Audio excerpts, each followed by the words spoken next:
Hello, my name is Sal Scognamillo, the executive chef and co-owner of Patsy's Italian Restaurant on West 56th Street. I'd like to tell you some fun stories about our friend Frank Sinatra. One of my favorites was back in 1951. The early 50s, Frank Sinatra was down and out. He had broken up with Ava Gardner. He lost his record contract. He lost his voice. No one wanted to know who he was. He would come in here and have lunch, and he'd be sitting by himself, and he'd ask my grandfather, Patsy, to come sit with him.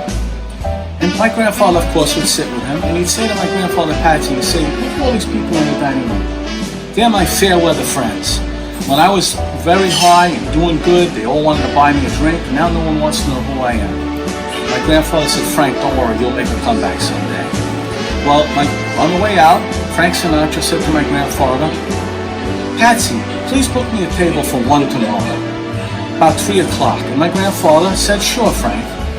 Well, what it was is the next day was Thanksgiving, and my grandfather didn't have the heart to tell Frank Sinatra we're closed on Thanksgiving.